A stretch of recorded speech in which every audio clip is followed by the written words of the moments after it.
Deuteronomy chapter 15. We will read from verse 4.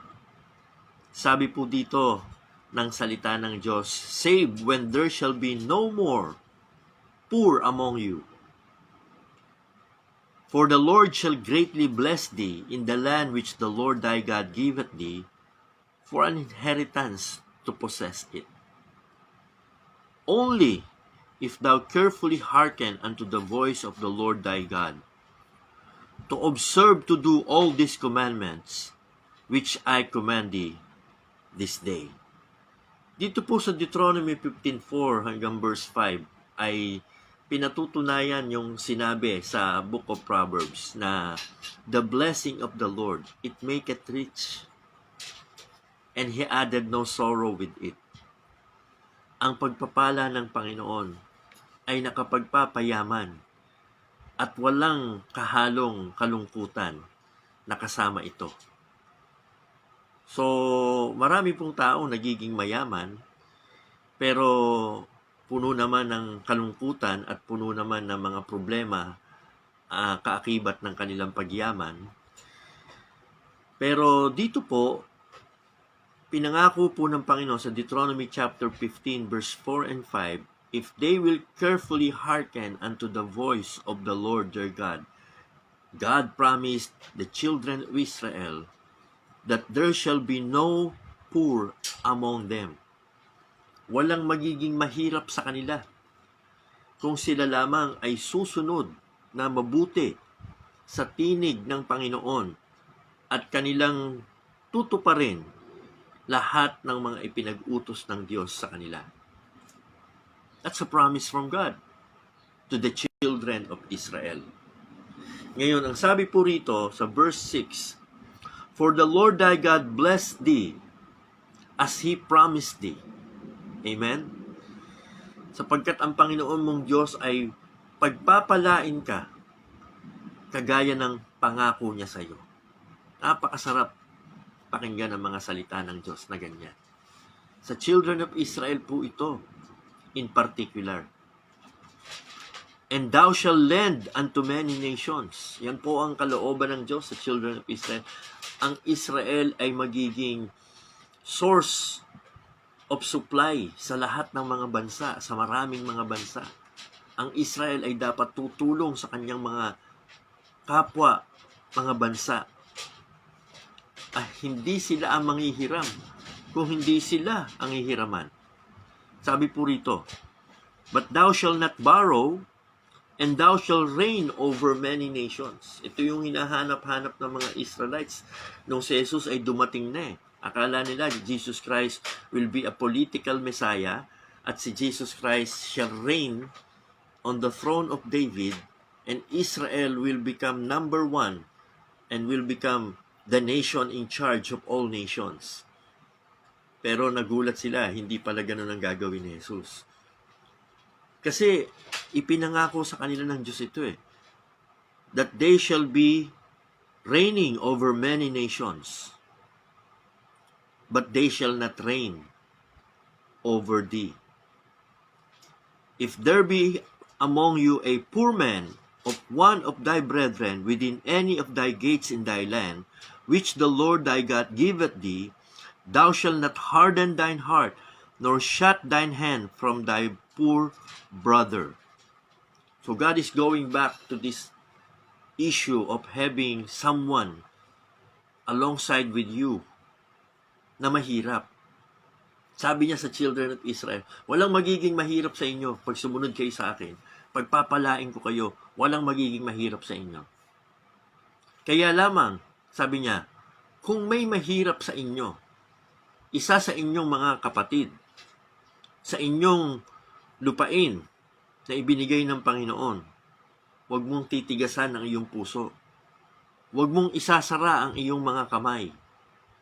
Buksan mo ang iyong palad at ikaw ay magpahiram ng sapat sa kanyang pangailangan. Alam nyo mga minamahal, nakakalaking bagay na maintindihan natin ito. This is about generosity. And for almost a month or two, I've been teaching generosity sa aming church, sa Sanctuary Bible Baptist Church. At dito po muli tinatalakay po itong tungkol sa generosity. When God said, "Thou shalt not harden thine heart, nor shut thine hand from the poor brother, but thou shalt open thine hand wide unto him, and shall surely lend him sufficient for his need in that which he wanted." Gusto po ng Diyos sa bayan ng Israel mablessed, managana, mapagpala, at maging matulungin. Gusto ng Diyos sa bayan ng Israel maging generous people. Gusto ng Diyos sila yung magpapahiram at magpapautang. Gusto ng Diyos sila yung magbibigay doon sa nangangailangan. Alam niyo ba, sinabi ng Panginoong Hesus, "It is more blessed to give than to receive." Nalaman lang natin yan through the Apostle Paul. Sabi niya, ito ang turo ng Panginoong Hesus. It is more blessed to give than to receive. Naniniwala ba tayo dyan? Do we really believe that statement? In Mark chapter 14, verse 7, Jesus said to his disciples, "You have the poor with you always, and whensoever you will, you may do them good. But me, you have not always." Yung iba hindi naintindihan itong sinabi na ito ni Jesus. Akala nila si Jesus ay walang pagmamalasakit sa mga mahihirap. Nung sinabi niya na lagi lang naman nandiyan ang mahihirap at anumang oras matutulungan niyo sila. Huwag niyo silang intindihin. Akong intindihin niyo kasi hindi niyo ako palaging makakasama. Pero hindi po ito ang ipinupunto sa mga sinabi na yon ng Panginoong Hesus na huwag pahalagahan ang mahihirap. Hindi po ganon ang kanyang tinutukoy. Kasi kung ganon ang tinutukoy ni Jesus, it will betray God's loving concern for the poor. And Jesus will not do that. Ang pagmamahal ng Panginoon sa mga nangangailangan is evidence throughout the Bible and Jesus' own ministry. Kahit mismo sa mga ginawa ni Jesus nung siya'y narito sa lupa, pinakita niya how He cared for the poor, those who are in need. Paano niya pinakita yon? Unang-una po, when He fed the hungry. Sabi ng mga disciples, pauwi na yung mga yan. Hapon na, pauwi na yung mga yan. Sabi ng Panginoon, hindi, make them sit down and feed them. Kapag ka pinagagaling niya yung mga may sakit, especially yung mga walang tumutulong sa kanila at wala silang panggastos sa kanilang karamdaman, dito makikita natin yung pagmamalasakit ni Jesus sa mga may hirap na may karamdaman. He healed them. He welcomed the outcast. And to the extent Jesus Christ died on the cross, naked, broken, and despised. Hindi po naging elitista ang ating Panginoong Hesus. He always are with the poor people, those who are outcast, those who are in need. Ang puso po ng ating Panginoon ay laging nasa mga nangangailangan. Let's take a closer look at the poor in the Bible to better understand Jesus' words here and to get a window into the heart of God. Yung pong sinabi niyang, the poor you will have always, and you can do whatever you want to do with them, is an indictment, not an affirmation. Anong ibig sabihin? Sa sinabing iyon ni Jesus, He is alluding to our passage here in Deuteronomy chapter 15, where Israel is told by God, there will be no poor among you, if only you listen obediently to the voice of the Lord your God. Pangako ng Diyos yan eh. Sabi ng Diyos, walang magiging mahirap sa inyo kung kayo lamang ay makikinig sa aking tinig. sa aking sinasabi, sa aking salita. Wow! Sandali lang. Bakit ang sabi ni Jesus, there will always be poor among you? Bakit ang sabi sa Deuteronomy chapter 15, there will be no poor? Parang contradiction yon. Is Jesus contradicting the Old Testament? No, of course not. The passage continues in Deuteronomy chapter 15. If we will read in verse 7, sabi po doon, if there be among you a poor man of one of thy brethren within any of thy gates in thy land, which the Lord thy God giveth thee, thou shalt not harden thine heart, nor shut thine hand from thy poor brother. But thou shalt open thine hand wide unto him, and shalt surely lend him sufficient for his need, in that which he wanted. That's a strong language. Be generous to those in need, is what God is telling the children of Israel. Don't harden your heart or close your hand to those who are in need. They're not outsiders or charity projects, but your own flesh and blood, your own brothers. That's family language. Yun yung sinasabi ng Panginoon sa kanila. And it's the heart of our Heavenly Father for His children. Nandun po ang puso ng Diyos. Sabi niya, walang magiging mahirap sa inyo kung susunod kayo sa akin.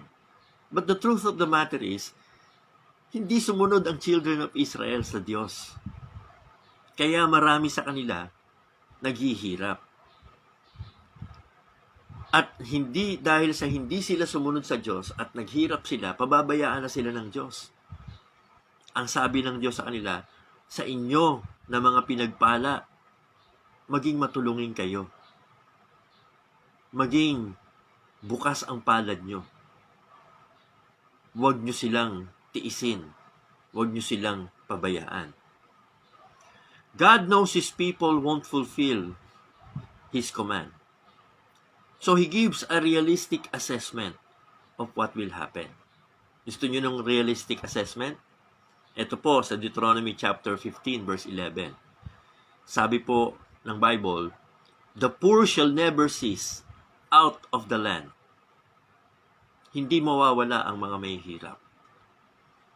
That is why Jesus said, the poor you will have always. Kahit na anong progreso ng isang bansa, especially the children of Israel, kahit na anong pag-develop ng kanilang bansa, laging merong pa ring mahirap. Ang ganda sana kung habang yumayaman ng iba, lahat yumayaman sabay-sabay. Pero hindi eh. Lumalaki po yung gap ng mayayaman sa mga mahihirap. Because of corruption. There's no equality. There's no dignity. There's no integrity. Dahil yung mga mayaman ay patuloy lang na nagpapayaman at minsan ay ginagamit pa yung mahihirap at inaabuso yung mahihirap para iangat ang kondisyon ng buhay nila. Di bali nang tapakan nila yung iba, sila lang umangat. This is a very poor description of humanity. Kaya po lumalaki ang gap ng mahihirap sa mayayaman because of corruption. Not only in the government, but in the human relationships. Sa employment, sa employer-employee relationship. At huwag na nating ilayo sa mismong pamilya lang natin. Sa mga magkakapatid. Di ba? Nariyang yumayaman ng isa tapos pinababayaan niya yung iba. Samantalang dapat magkakapatid tulungan. Pero hindi. Kasi laging merong mapagsuway, laging merong bulagsak at pabaya. Kaya yung iba tuloy mga kapatid, hindi na lang tinutulungan. Pero alam nyo mga minamahal, dito po sa Deuteronomy chapter 15, truth is, there will always be the poor this side of the kingdom of God. But God is saying, because there will always be disobedience, people will not improve in their lives and will not always have what they need. So Jesus is indicting his people, not affirming them. He isn't stating an eternal truth about the unchangeable nature of reality, but implicitly acknowledges they haven't been faithful to God's commandment. Nang sinabi ng Panginoong Jesus, and he alluded to Deuteronomy, he subtly calling out their callousness, even as he welcomes the dignity of a woman who is anointing him at that moment for his burial. Yun po kasi ang naging issue doon eh. There was a woman who was anointing Jesus with expensive perfume. At itong si Judas, nagwika na, ano ba namang pag-aaksaya to? Sana ibinenta na lang yung mamahaling pabango na yan at itinulong sa may hirap. Bakit sinasayang ng babaeng yan kay Jesus? At ni-reveal ng Panginoong Jesus yung tunay na puso ni Judas, not because he cared for the poor. Kasi sabi ni Jesus, ang mga mahihirap lagi niyong kasama eh. Pero anong ginagawa niyo? Samantalang itong babaeng ito, ngayon lang siya nakita, pero nandoon kung anong meron siya. Handa niyang gamitin para sa Panginoong Jesus. Alam niyo mga minamahal, kung ang pag-uusapan natin is priority, helping the poor is necessary, but glorifying God is our priority. So, kumpara sa may hirap at kay Jesus, siyempre alam ng Panginoon at itinuturo ng Panginoon at ipinakita niya sa kanyang ministry ang pagtulong sa may hirap. Pero pagdating po sa gawain ng Diyos, dapat po si Jesus ang ating priority. So, para maging malinaw po sa atin, let us make an outline concerning how God expects His people to be generous sa mga may hirap. Number one, we must understand and remember God is protecting the poor. God is protecting the poor. Do not look down. Do not insult. Do not abuse. Do not make fun of the poor people. Pinoproteksyonan ng Diyos yan. Pag sinumpa mo yung mga yan, pag pinagwikaan mo ng masasama yung mga yan, baka bumalik sa iyo ang mga sumpa at mga wika mong masama. Mapalad ka kung hindi ka nasa kanilang kalagayan. Pero sa kanilang mahirap na kalagayan, wag nawang maghambog ka na para bagang napaka-special mo, samantalang sila ay walang kwenta, sapagkat wag nating kalimutan, sabi ng Bible, ang Diyos ang may likha, maging sa mayayaman at maging sa may hirap. Israel's law was designed to protect the people who are in need. For example, they had the right to glean the fields, which meant landowners had to leave space in their fields for the poor to gather crops. Yung mga may mga pananim, pinapabayaan po ng Diyos, sabi sa kanilang batas, hayaan yung ang mahihirap mag-glean. Kaya si Ruth, yan po siya nakilala ni Boaz. Dahil si Naomi. Ano po? Si Naomi po ay kamag-anak ni Boaz at ayun, si Ruth nagiglean. At doon po sila nagkakilala. Yung gleaning ay para sa mahihirap. Yung namumulot sila ng mga natira doon sa mga harvest. Para sa kanila yon, provided po ng Diyos sa kanila yon. This was not a handout or a dole out, but the equivalent of job creation. The poor has to work to gather the crops, but they got to keep what they gathered and were ensured a means of sustenance. Hindi naman yung may-ari pa ng lupain ang siyang magiglin ng mga ito at ipamimigay niya na papipilahin niya yung mga tao tapos ito yung mga gleanings namin at iaabot lang sa kanila. Hindi. They have to come to the field and glean for themselves and work So, hindi po dole out. Kailangan pa rin silang gumawa. Their wages were to be paid by the close of each day. During the Sabbath year, every 7 years, those poor people were entitled to their share of the produce from the fields and vineyards of the rich people. May ganyan silang batas. And during the Jubilee year, every 50 years, land was to be returned to poor families who had lost their property due to hard circumstances. So halimbawa, yung isang pamilya, dahil sa kahirapan, ay naibenta nila yung kanilang lupain. Halimbawa, sa akin naibenta. After 50 years, during the Jubilee year, tungkulin kong isauli sa kanila yung kanilang lupain para muli ay makapagsimula sila o yung kanyang next generation. Ito ay sa batas ng Israel. During both the Sabbath and Jubilee years, bond servants o yung mga alipin ay pinapalaya na and they were let free by their masters. So makita po ninyo yung mga ginawang batas ng Diyos concerning the poor is to protect them. God is always protecting the poor.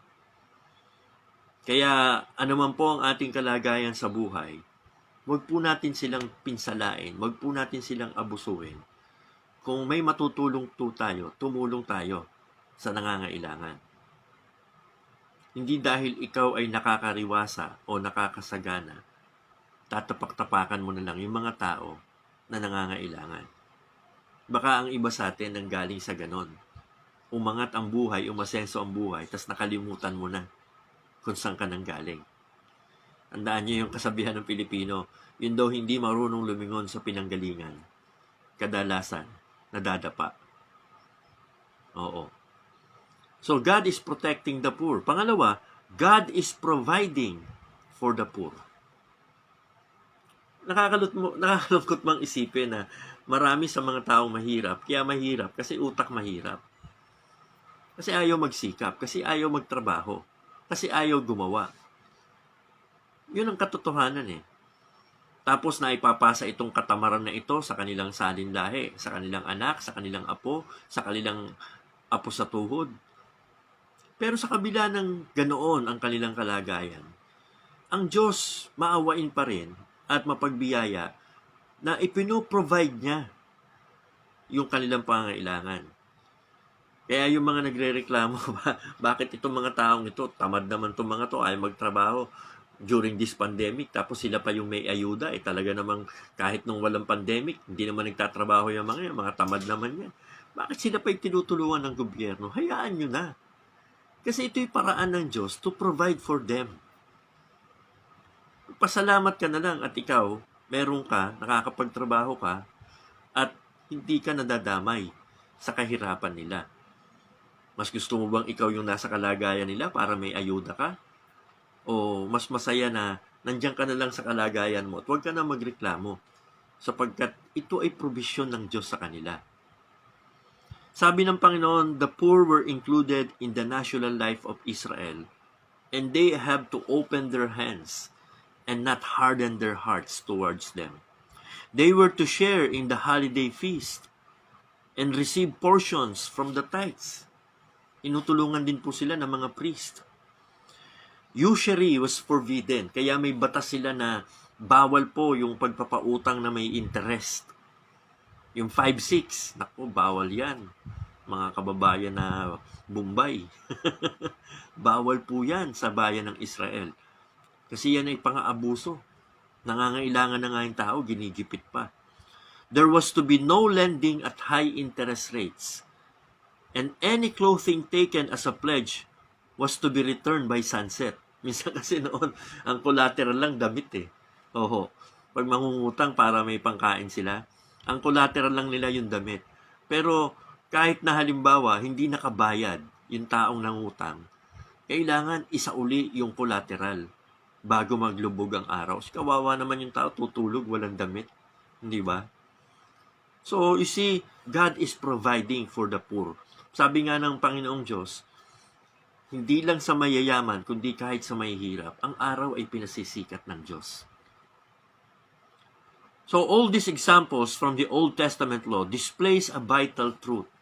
The poor are close to the heart of God, and He is deeply interested in personally seeing to their needs.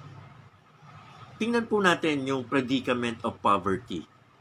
Multiple Hebrew words were used to describe the poor and gives us different pictures for the predicament of poverty. The term anai or ani comes from a root that means to bend or to bow down, which gives the impression of a person bent over, brought low by hardship or oppressive circumstances. Alam nyo, may mga tao, yukod na sila sa kahirapan. Pagsak na talaga ang ulot balikat. Hindi dahil sa tamad sila.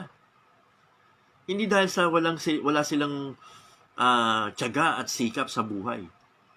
Kundi kahit anong gawin nilang trabaho, wala silang opportunity. Wala silang pagkakataon na sumagana. Maaring minana pa nila sa kanilang mga magulang ang kanilang kahirapan. Maaring ang circumstances na oppressive. Kamukha na lang ng mga tao sa ibang bansa na kung saan ang kalayaan ay salat. They don't have the liberty and the opportunity to work.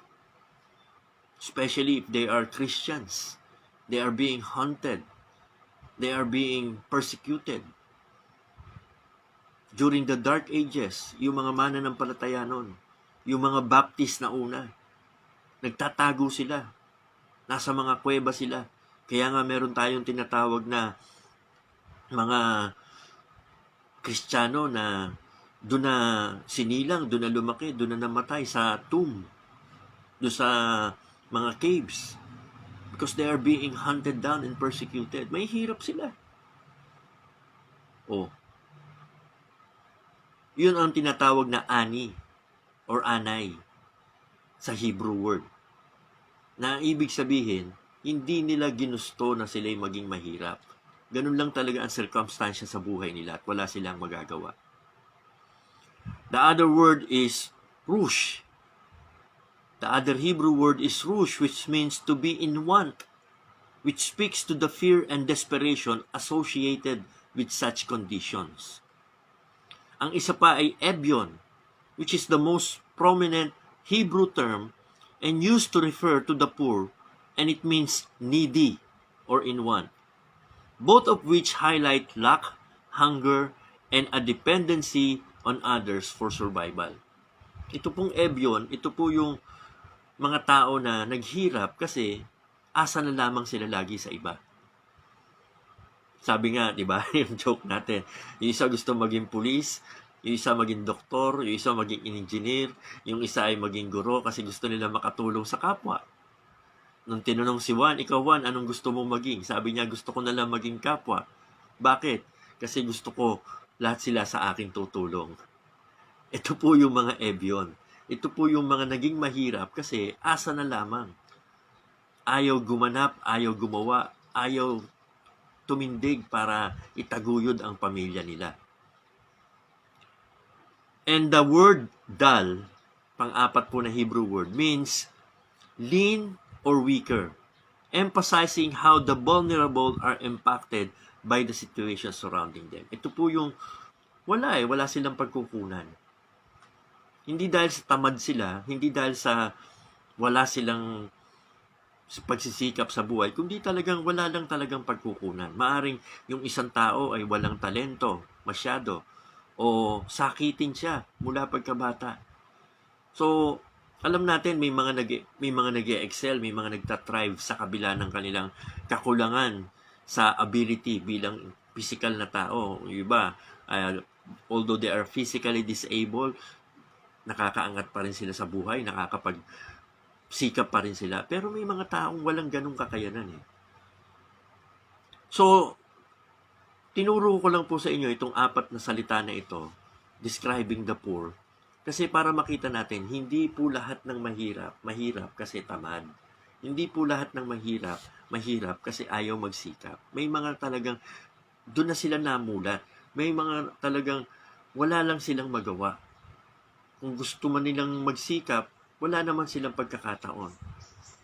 Kaya mapalad ka kung nasa iyo lahat ng pagkakataon, namulat ka sa isang pamilyang talagang oriented sa magandang hanap buhay, namulat ka sa isang pamilya na everything is already there at your hand, o at least kung hindi man kayo mayaman, ay nandun ka, namulat ka sa isang pamilya na everything is provided for you, or at least your necessities. Nabigyan ka ng opportunity makapag-aral, nabigyan ka ng opportunity na meron kang damit sa iyong likod, meron kang tinutulugan sa gabi, mapalad ka at dapat maging mapagpasalamat ka.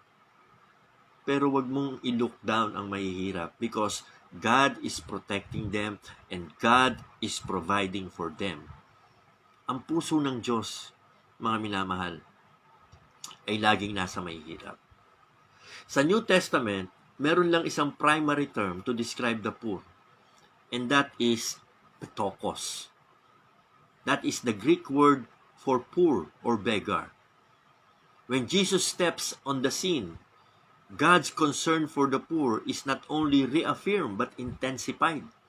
Lalong pinagtibay ni Jesus ang pagmamalasakit sa mahihirap. Jesus launches his ministry by saying he came to preach the good news to the poor. Hindi naparito si Jesus para sa mayayaman. Naparito si Jesus para sa mahihirap. At kanyang inaanyayahan sila sa dulang ng kanyang Ama sa langit. Opo, ang langit ay para sa mahihirap. Kaya nga ang sabi ng Bible, napakahirap sa isang mayamang makapasok sa langit. Oo, totoo po yan.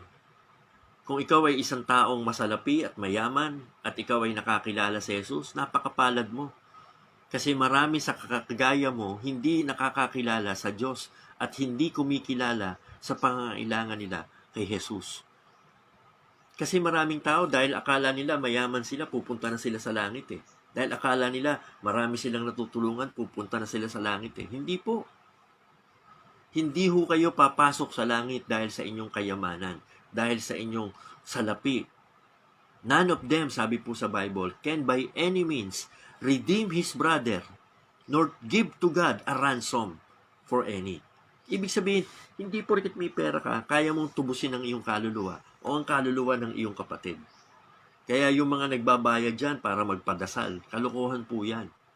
Kahit na magkano pang ibayad nyo sa pare, kahit na magkano pang ibayad nyo sa ministro, kahit na magkano pa ang ibayad nyo sa mga religious leaders para ipagdasal ang inyong kaluluwa at ang kaluluwa ng inyong mga namatay na, hindi ho sila makakaalis kung sila ay nasa impyerno na, sila ay nasa impyerno na. That's why we don't pray for the dead. We don't pray for the dead. There's no way that those who are already dead can be redeemed, can be saved, can be delivered. If person dies and went to hell, that's the final destiny. Destiny can be changed while you're still here and alive on earth. Habang buhay ka pa, dito may chance ka pang maligtas. Pag namatay ka na, wala nang chance maligtas. Kung sa impyerno ka na pumunta, sa impyerno ka na. At wala pong purgatorio. At kahit na magkano ibayad ng tao, ng mga mahal mo sa buhay, kahit ubusin na nila ang kayamanan para ikaw ay makapunta lang sa langit, hindi po ikaw makakapunta sa langit sa iyong salapi at sa salapi ng iyong mga mahal sa buhay. Only the blood of Jesus Christ, the precious blood of Christ, can purchase our redemption. Not silver, not gold. Kaya habang buhay ka pa, tanggapin mo ang alok na walang bayad ni Kristo Jesus. Kaya ang kaligtasan ay walang bayad. Salamat na lamang sa Diyos. Ang pagpunta sa langit ay libre. Bakit? Kasi para sa mahihirap nga eh. Kasi kung para sa mayayaman yan, may bayad yan. O di ba yung iba nagrereklamo, grabe naman, napakamahal naman na t-shirt yan. T-shirt lang ganito, polo shirt lang magkano halaga? Pambihira naman. 1,000. Magkano ang halaga? Relos lang. 10,000. Magkano ang halaga ng sapatos? Sapatos lang. 50,000. Ano ang mamahal yan? Pagka kayo nakakita ng mga mamahaling gamit, kasi ang ibig sabihin, Hindi yan para sa mahirap. Kaya mamahalin yan. Ang market niyan, mayayaman. Oh.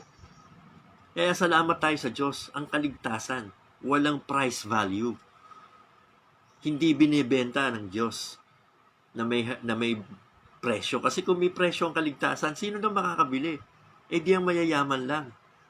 Salamat na lang, salvation is free. It's a free gift of God. Anyone, mahirap ka man, mayaman ka man, you can receive it if you will put your faith in Jesus Christ. Ito po ang tinuturo sa atin. In fact, mga minamahal, para tayo'y maligtas, alam nyo ba ang sabi ng Bible? Sa 2 Corinthians chapter 8 verse 9, si Jesus na mayamang sa lahat ng mayaman. Wala nang yayaman pa sa Panginoong Jesus. He owns the heaven and the earth. He owns the universe. Sabi, He owns the cattle in 1,000 hills. He also owns the 1,000 hills with the cattle. Siya ang may-ari ng lahat eh. Napakayaman ng Panginoong Jesus. Pero alam niyo ba ang sabi ng Bible? For you know the grace of our Lord Jesus Christ, that though He was rich, He became poor for your sake, that through His poverty, we might become rich. Napakabuti ng Panginoong Diyos. Isipin nyo, the King of Kings and Lord of Lords went to our place, became human like us, only to be born in a manger, sa sabsaban, hindi sa palasyo. Bakit hindi sa palasyo pinanganak ang hari ng mga hari at Panginoon ng mga Panginoon? Bakit sa sabsaban? Bakit sa piling ng mga hayo? Para ipakita po sa atin, mga minamahal, ang puso ng Diyos nasa mahihirap. Kaya, this leads us to our third point. God is pleased when we reach out to the poor and those in need. Ang Diyos po ay natutuwa pag umaabot po tayo sa mga mahihirap at sa mga nangangailangan. Kasi siya mismo ginawa niya yan eh. He became poor that through His poverty might become rich. Kaya po, ang pagpapala po ng Diyos ay nandun sa mga tao na generous sila sa mga nangangailangan. Tumutulong sila sa abot ng kanilang makakaya. Siyempre, hindi natin kayang tulungan lahat. Siyempre, hindi mo kayang bigyan lahat. But there are people whom you can touch. There are people whom you can be an encouragement. Hindi naman kailangan na bilhin mo lahat ng kanyang kailangan. Hindi naman kailangan na ibigay mo lahat at isupply mo sa kanya lahat ng iyong maibibigay. Pero minsan, yung simpleng bagay lang, yung maliit na bagay lang, na naipagmalasakit mo sa taong nangangailangan, inaangat mo na ang kanyang antas ng kabuhayan. Natulungan mo siya eh. Nakita niya, may tumulong sa kanya, may halaga ang buhay niya. Siyempre, hindi natin dapat konsintihin ang mga tao sa kanilang katamaran. At hindi natin dapat ibinibigay lahat ng kanilang kailangan. Kailangan matutunan nilang malumapit at magtiwala sa Diyos. Kailangan matutunan nila ang mamuhay sa pananampalataya. We can and should of course give with wisdom and discernment. Begging is discouraged for those who won't work.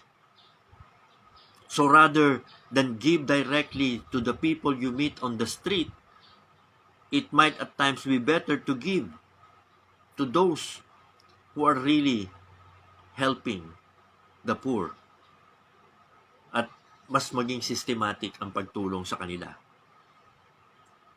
It would be wrong to harden our hearts when there is someone who is needy, lalo't lumalapit na sa atin at meron ka namang maitutulong.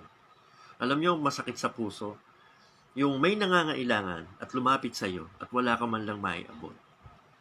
Kaya, tama yung sinabi ng Panginoon, it is more blessed to give than to receive. Ang sarap sa pakiramdam. Ang luwag sa puso. Ang gaan sa kalooban. Yung pag may lumalapit sa iyo at humingi ng tulong, andyan meron kang maitutulong sapagkat maganda rin ang takbo ng iyong buhay. Pero ang hirap nung may lalapit sa'yo, gipit, tapos ikaw gipit din. Gusto mo man tumulong, di ka makatulong. Kaya dapat ang prayers natin, mga minamahal, hindi pagpalain tayo para maging mayaman tayo, kundi pagpalain tayo para makatulong tayo. If our heart feels cold toward people in need, our greatest resource to warm our hearts is to turn toward the love of God. Ang puso ng Diyos is full of generosity and love for the poor.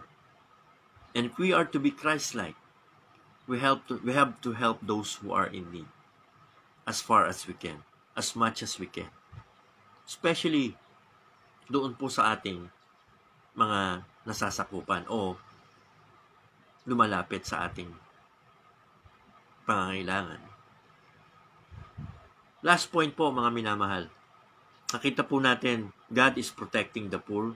God is providing for the poor. God is pleased when we help the poor. Panghuli, God's plan is to prioritize those in His house. This is where the rubber meets the road. Kasi, sige, tulong ka sa mahirap, tulong ka doon, tulong ka doon, tulong ka doon. Pero di ba ang pangit kung tulong ka ng tulong sa iyong kapwa, pero sarili mong pamilya pinababayaan mo? Di ba ang pangit lahat halos natulungan mo na, pero sarili mong kapatid, hindi mo natulungan? God's plan is to prioritize those in His house. Nakita natin, He's protecting the poor, He is providing the poor, He is pleased when the poor is being helped. Pero kung merong unang-unang gustong tulungan ng Diyos, sabi niya sa Israel, "Thy brother." Bago kayo tumulong sa ibang bansa, tulungan niyo muna ang inyong kababayan. Bago kayo tumulong sa ibang pamilya, tulungan niyo muna ang inyong pamilya. Bago kayo tumulong sa ibang simbahan, tulungan niyo muna ang inyong simbahan. Bago kayo tumulong sa ibang mga pastor, tulungan niyo muna ang inyong pastor. Bago kayo sumuporta sa ibang manggagawa, suportahan niyo muna yung manggagawa sa inyong simbahan. It's always the priority, your household. Kaya nga sabi ng Panginoon sa Malakay chapter 3 verse 10, "Bring ye all the tithes into the storehouse, that there may be meat in mine house. And prove me now herewith, saith the Lord, if I will not open the windows of heaven and pour you out a blessing, that there shall not be room enough to receive it." Bago kayo mamahagi ng pera, bago kayo mag-distribute sa iba't ibang organisasyon na tumutulong sa mahihirap, bago kayo maging philanthropo, bago kayo maging charity, tumulong sa mga charitable works, tulungan niyo muna yung simbahan niyo. Tulungan niyo muna yung sarili niyong household. Itaguyod niyo muna ang inyong pastor, ang inyong mga manggagawa, ang inyong mga kapatiran sa iglesia, bago tayo lumabas sa ating bakuran. Is this biblical? Yes. Galatians chapter 6 verse 10, ang sabi po ng Bible, "But as we have therefore opportunity," kung may pagkakataon ka, "let us do good unto all men." Di ba ang ganda? Kung may pagkakataon ka, tulungan mo lahat ng tao. Kung may sapat kang yaman, tulungan mo lahat ng tao. Pero teka lang, bago mo gawin yan, ang sabi ng Panginoon, especially to them who are of the household of faith. Bago mo ilabas yung resources mo at itulong mo sa iba, tulungan mo muna yung sarili mong tahanan. Kung saan ka miyembrong pamilya, kung saan kang miyembrong iglesia. Kung sino-sinong tatay ang tinutulungan mo at sino-sinong magulang ang binebless mo, pero yung sarili mong magulang at sarili mong tatay at nanay, hindi mo binebless. Di ba? Kung sino-sinong pastor ang tinutulungan mo at kung sino-sinong pastor ang inaabutan mo, pero yung sarili mong pastor, hindi mo tinutulungan, hindi mo binebless. The priority must first and foremost sa tahanan kung saan ikaw ay kabilang. Sabi po sa 1 Timothy chapter 3 verse 15 as we close, "But if I tarry long," sabi ni Paul, "that thou mayest know how thou oughtest to behave thyself in the house of God, which is the pillar, which is the church of the living God, the pillar and ground of truth." Paul was telling us, if there is one thing that is very necessary sa isang Kristiyano, ay yung magkaroon ka ng proper behavior. But proper behavior must first start in the house of God. This is the priority. Yung tamang ugali, yung tamang attitude, yung tamang pagkilos, dapat umpisa sa tahanan ng Diyos. So if we are to be generous, which is proper behavior, to be generous, that's a proper attitude. Di ba? So dapat simulan mo sa tahanan ng Diyos. Maging generous ka sa tahanan ng Diyos. Maging generous ka sa pastor mo. Maging generous ka sa mga kapatiran sa iglesia. If God is blessing you more than what you have and what you need, let us first prioritize the work, the household of faith. Diyan po magsisimula ang tunay na pagpapahalaga natin, so that the gospel can go out into all the world, so that the local church where you belong can go out and preach the gospel to the poor. This is Pastor Jess Marasigan, at sana po na-challenge kayo. Whatever resources you have, use it for the glory of God.